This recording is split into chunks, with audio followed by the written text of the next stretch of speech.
வணக்கம். உங்களோடு பேசிக் கொண்டிருப்பவர் உங்கள் அன்பின் முனைவர் ரத்னமாலா புரூஸ். ஒரு நிமிஷம் ஒரு தகவல் மூலமா இன்னைக்கு என்ன தகவல் சொல்ல போறேன் அப்படின்னு பாத்தீங்கன்னா, பல வெற்றி படங்களை கொடுத்த எம்ஜிஆர் சரோஜா தேவியை தன்னுடைய திருடாதே அப்படின்ற படத்துல கதாநாயகியா நடிக்க வச்சிருக்காருங்க. தானே இயக்கி தயாரிச்சு நடிச்ச நாடோடி மன்னன் படத்துல இருந்து பானுமதி விலகினதுக்கு அப்புறமா சரோஜா தேவியை இரண்டாவது நாயகியா நடிக்க வச்சிருந்தாரு. அதுக்கப்புறமா தொடர்ந்து சரோஜா தேவிக்கு வாய்ப்புகள் கொடுத்துட்டே இருந்தாருங்க எம்ஜிஆர். ஆனா ஒரு கட்டத்துல பாத்தீங்கன்னா எம்ஜிஆருக்கும் சரோஜா தேவிக்கும் ஒரு கருத்து வேறுபாடு வருது.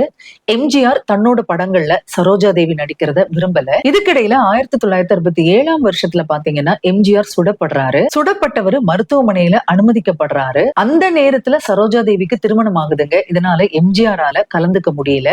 சரோஜா தேவியும் எம்ஜிஆர மருத்துவமனையில வந்து பார்க்கல. அதுக்கப்புறமா பாத்தீங்கன்னா 1986 வருஷத்துல சரோஜா தேவியோட கணவர் இறந்து போறாரு. இதை கேள்விப்பட்ட எம்ஜிஆர் என்ன பண்றாருன்னா உடனடியா பெங்களூருக்கு கிளம்பி அவங்கள பார்க்க போறாரு. சரோஜா தேவிக்கு ஆறுதல் சொல்லியிருக்காரு. அதோட எம்ஜிஆர் அவங்க கிட்ட என்ன சொல்லியிருக்காரு அப்படின்னு சொன்னா, இது மிகப்பெரிய சோகம், உன்னால தாங்கிக்கவே முடியாது. தனிமையில இருந்து இந்த சோகத்தை நீ அனுபவிக்கிறத விட பொது வாழ்க்கைக்கு வந்தா அது கொஞ்சம் உனக்கு ஆறுதலா இருக்கும்.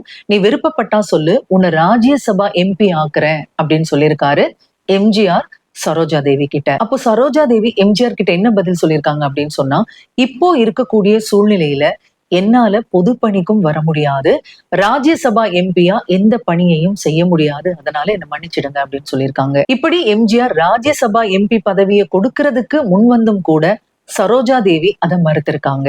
இந்த தகவலோட இன்னைக்கு விடைபெறேன். புதிய தகவலோட மீண்டும் சந்திக்கிறேன். அதுவரையில் உங்களிடத்திலிருந்து விடைபெற்றுக் கொள்பவர் உங்கள் அன்பின் முனைவர் ரத்னமாலா புரூஸ்.